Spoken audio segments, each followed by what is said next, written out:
Thank you. Okay, I'm going to try talking with the microphone, but I'm actually very terrible at it. So just yell out if I start dropping it too low and you can't hear me. First of all, good morning everyone and happy Friday. Thank you for coming. I was very nervous that no one would show up, but it's nice to see a room full of people. Also, thank you Phoebe, there you are, for the lovely introduction. I'm not sure if I'm blushing from that or from the pure terror of speaking to a room full of 60 people, but anyway. A few Creative Morning talks ago, the lovely Amy Willis kickstarted things by warning everyone about a red splotchy rash that creeps up her neck when she's feeling extremely passionate or nervous about something. I would like to offer the same warning today because I too suffer from said red splotchy rash, hence the turtleneck and complete coverage. So if you do see it, don't be alarmed. I'm totally accustomed to it and hopefully it will go away if ignored. So Phoebe touched on what we spoke about back in February. Back in February we sat down for coffee and Phoebe told me all about Creative Mornings Toowoomba, her newest project, and it was at that coffee catch-up that she asked me if I would firstly like to be a part of the volunteer committee, which was a resounding yes, and secondly, if I would like to be a speaker at one of the events. Back then it was a resounding yes. Feeling a little bit nervous today about it, but hopefully at the end I will be happy about that yes. So here we are today, 7 events in, and it's finally my turn to share my take on the global theme, which, as I'm sure you're all aware, is flow. So before I start, I thought I'd share a little bit about myself for those of you who don't know me. There's lots of lovely familiar faces in the room, but there's plenty of people that I haven't had the pleasure of meeting, so that's really nice also. So I grew up in a small country town about 4 hours southwest of Toowoomba. I'm not sure if many of you know St George, Queensland. There's about 3,000 people there, I think. I grew up on a farm and I had a typical country kid childhood. So I have very fond memories of learning to drive, not long after I learnt to walk, not on main roads of course, of bringing home all sorts of animals, think fox cubs, baby goats, kangaroos, just to name a few, thinking that my parents would actually let me keep them. And generally just enjoying a typical country kid childhood, which I have to thank for so many of my values today. Come high school, I was shipped off to boarding school here in Toowoomba. I went to St Ursula's College. My parents really wanted me to be exposed to the opportunities that unfortunately just aren't there in a small country town like St George. After school, I graduated. I made a pretty big decision to move to Italy, completely alone. Did not know a word of Italian when I moved over there. I worked as an au pair for a year and I came back nearly fluent in Italian, and it was literally the greatest thing that I could have ever done for myself. I came home after a very incredible year away, living way outside my comfort zone, ready to start my law degree. So from a very young age, I knew I wanted to be a solicitor. I had my timeline very well planned out, and into my degree I dove. But life had other plans for me. I ended up falling into a marketing role whilst I was studying, and in that role I just fell in love with everything social media and marketing. Still though, I didn't think it would affect my career path. I still thought I'd be a solicitor at the end of it, so I carried on studying. In another plot twist, just weeks before Christmas, I went into work and was sat down with my colleagues and told that from 5 p.m. that day I didn't have a job anymore. So that threw another sort of spanner in the works.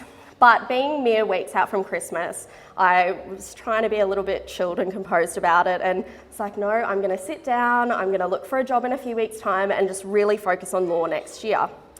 In that period, a couple of connections that I'd made in that role reached out to me and asked if I was interested in doing a few little marketing related activities just in the interim while I looked for a job. Fast forward a couple of years and here I am.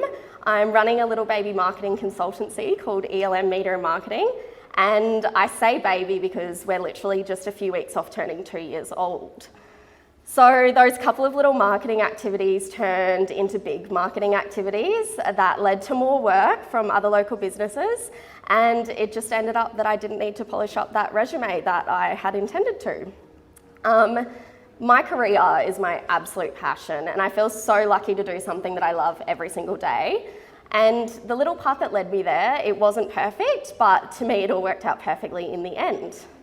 So when Phoebe sent through the list of themes that we had to choose from way back at the start of the year, the word flow really stood out to me.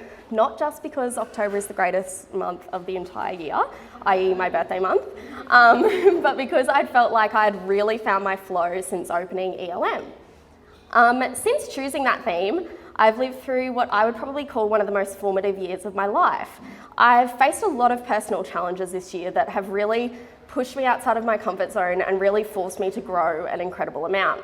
So when it came to sitting down to write this speech, it took quite a different angle to what I'd anticipated way back when I met for that coffee with Phoebe. And I suppose that's the beauty of life. You never know where you are going to be a year from now. So what does flow really mean? As you're going to see, I don't have very many slides, so don't get too excited about this. So from a psychological standpoint, a flow state is very simply being in the zone. It's a mental state in which a person is completely immersed in the activity that they're doing. Have you ever sat at your laptop researching a topic of interest, thinking that you were there for a mere 10 minutes, only to look at the clock and see that it had been hours? That is a flow state. So I'd like you to take a second just to think about the things in your life that really get you into that flow state. It could be cooking. You may find yourself completely immersed in the kitchen to a point where time slips away from you. It could be during your morning run. That 5 kilometres may just be the one point in your day where you get out of your own head and really focus entirely on the task at hand. For me, it would be simply surviving, but for you, it may be a little bit different. You may dip into a state of flow each time you pick up your favourite book, losing track of everything around you and just completely immersing yourself in the pages in front of you.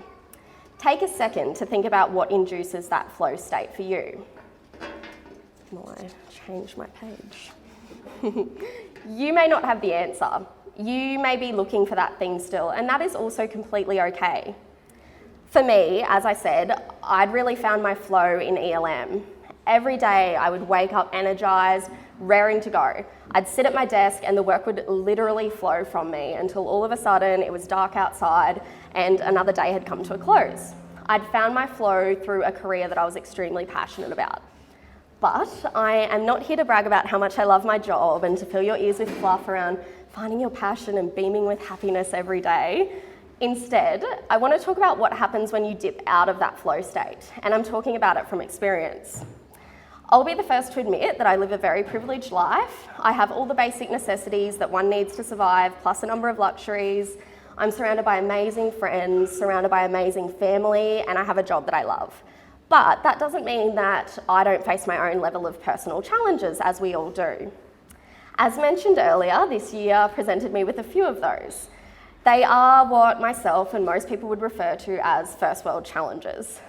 First world problems, rather. But they really threw me out of that state of flow and really made me reassess where I was at.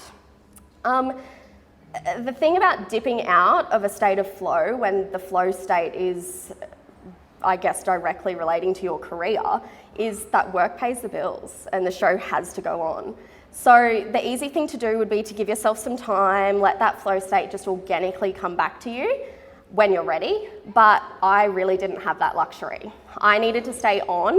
I needed to stay on for my clients. I needed to keep dreaming up creative ideas, and I needed to keep my finger on the pulse.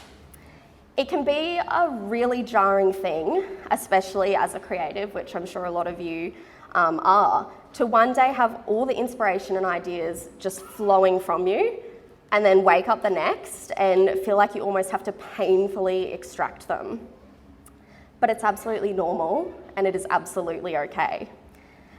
For me, I felt like I really needed to dip out of that state of flow.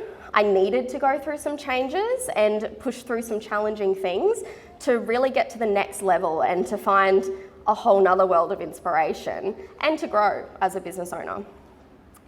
I see some of you nodding, and I'm assuming that's because you've probably been there. I know I've had conversations with a lot of people in this room that this year especially have really felt that. Dipping out of your creative flow and wondering if it will ever come back is also a really scary thing. It may not just be a case of wondering how to get back into it. It may be the case of fearing that it literally will never come back.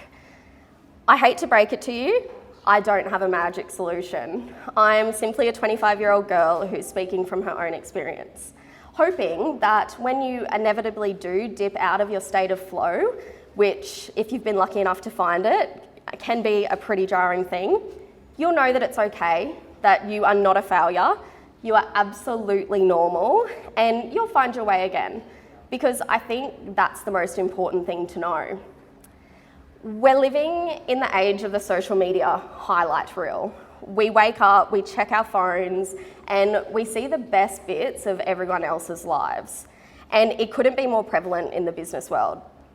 For me, I found myself caught in this really yucky comparison trap where I was watching my peers online who were oozing positivity and success, and quite honestly, I felt like a little bit of a fraud. I was watching them document their days and document their successes, and it was really hard to watch when I felt like I had been there just mere weeks ago and was now struggling to do something that had come so naturally to me. But that's the thing, we very rarely share our own struggles publicly, and most of the people that I was comparing myself to, they had been there. They'd gone through a period of 0 to no inspiration, of feeling like the day-to-day was a little more mundane than usual, or that the fire inside them was a little dim where it once roared.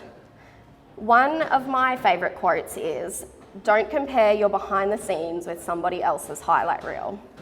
And I think that's something that we can all probably admit to doing a little bit more than we should.